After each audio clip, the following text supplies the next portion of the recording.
Biology دو یونانی الفاظ بائیوس اور لوگوس سے لیا گیا ہے۔ بائیوس کا مطلب ہے زندگی اور لوگوس کا مطلب سوچنا، بحث کرنا۔ بائیولوجی میں ہم جاندار اور ان پر اثر انداز ہونے والی بے جان اشیاء کا مطالعہ کرتے ہیں۔ زندگی کی کچھ ایسی خصوصیات ہیں جو اسے بے جان سے الگ کرتی ہیں، آئیے دیکھتے ہیں۔ زندہ جاندار ہائیلی آرگنائزڈ ہوتے ہیں، یعنی ان کے اندر چھوٹی چھوٹی ساختیں مل کر ایک جاندار بناتی ہیں، جیسے کہ ایک ایٹم مل کر مالیکیول اور مالیکیول مل کر آرگنل، سیل، ٹشوز، آرگن اور آرگن سسٹم مل کر ایک مکمل جاندار بنا دیتے ہیں۔ Genetic program of their characteristics. زندہ جانداروں کے اندر سیل موجود ہوتے ہیں۔ سیل کے نیوکلیس میں کروموسوم کے اندر جینز ہوتے ہیں جو خصوصیات کو ایک نسل سے دوسری نسل میں منتقل کرتے ہیں۔ کمپوزڈ آف ون اور مور سیل۔ سیل زندگی کی بنیادی اکائی ہے اور زندگی کا وجود سیل کے بغیر ناممکن ہے۔ جاندار یونی سیلولر ہوتے ہیں یا ملٹی سیلولر۔ یونی سیلولر ایک سیل پر مشتمل ہوتے ہیں، مثال کے طور پر بیکٹیریا، اور ملٹی سیلولر جاندار بے شمار سیل پر مشتمل ہوتے ہیں جیسے کہ انسان۔ Acquire and use energy. زندہ جاندار انرجی کو حاصل کرتے ہیں خوراک کے ذریعے اور اس انرجی کو استعمال کرتے ہیں۔ خوراک میں موجود کاربوہائیڈریٹ کو توڑا جاتا ہے تو انرجی حاصل ہوتی ہے اور کچھ انرجی استعمال کر لی جاتی ہے، باقی اے ٹی پی کی صورت میں سٹور کر لی جاتی ہے۔ Carry out and control numerous chemical reactions. زندہ جانداروں کے جسم میں بے شمار کیمیکل ری ایکشن مسلسل چل رہے ہوتے ہیں، جیسا کہ ریسپریشن اور فوٹوسینتھیسس۔ فوٹوسینتھیسس میں سن لائٹ انرجی سے گلوکوز تیار کیا جاتا ہے اور ریسپریشن میں گلوکوز کو آکسیجن کی مدد سے توڑ کر انرجی حاصل کی جاتی ہے۔ گرو ان سائز۔ جانداروں میں گروتھ کا عمل مسلسل جاری رہتا ہے۔ مائٹوسس سے سیل کی تعداد میں اضافہ ہوتا ہے۔ Maintain internal environment. شدید سردی اور گرمی کے موسم میں ماحول کا درجہ حرارت کم از زیادہ ہوتا ہے تو جسم کا ٹیمپریچر 37 ڈگری سینٹی گریڈ برقرار رکھنا جاندار کی خاصیت ہے۔ Produce offspring similar to them sales.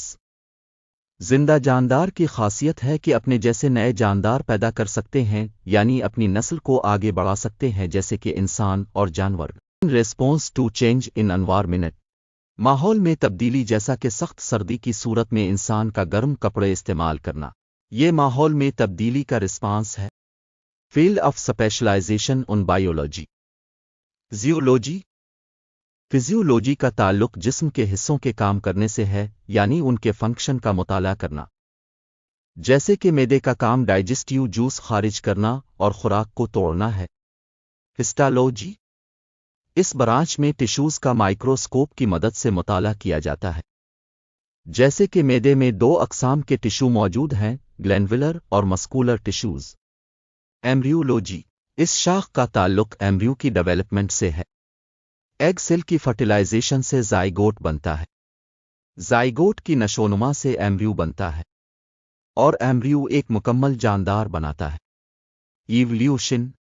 وقت کے ساتھ ساتھ کسی بھی شے کی اصل کا تبدیل ہو جانا ایوولوشن کہلاتا ہے۔ وہ عمل ہے جس کے نتیجے میں کسی بھی نسل کے جاندار خود کو ماحول، حالات اور وقت کے حساب سے ڈھال کر خود کو بہتر انداز میں زندہ رکھ سکتے ہیں۔ ایکولوجی۔ اس شاخ میں جانداروں کے اپنے ماحول کے ساتھ تعلقات کو اسٹڈی کیا جاتا ہے۔ فصلوں کو تباہ کرنے والے کیڑے مکوڑوں کو ختم کرنے کے لیے انسیکٹسائڈز کا استعمال کیا جاتا ہے جو فصلوں کو تو فائدہ دیتی ہیں لیکن مٹی کو نقصان پہنچا دیتی ہے۔ مورفولوجی۔ جانداروں کی شکل و صورت اور ان کے اندر موجود سٹرکچرز کو اسٹڈی کرنا۔ انسان، جانور اور پرندے کی شکل و صورت مختلف ہے۔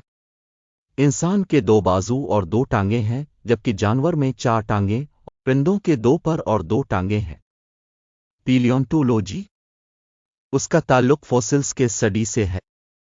فوسل دراصل ختم ہو چکے جانداروں کی باقیات ہیں۔ ان میں جانداروں کی ہڈیاں، شیل ڈھانچے، بال، کوئلے وغیرہ شامل ہیں۔ جینیٹکس۔ جین اور انہیریٹنس میں جین کے رول کو اسٹڈی کیا جاتا ہے، کیسے جین خصوصیات کو ایک نسل سے دوسری نسل میں ٹرانسفر کرتی ہے۔ زو جیوگرافی۔ اس میں جانداروں کے زمینی پھیلاؤ کو اسٹڈی کیا جاتا ہے۔ جاندار اپنی نوعیت کے لحاظ سے ایک خاص علاقے میں ہی پائے جاتے ہیں۔ دنیا میں ہاتھی کی صرف 2 اقسام رہ گئی ہیں، جن میں سے ایک افریقہ جبکہ دوسری قسم انڈیا، برما اور سری لنکا میں پائی جاتی ہے۔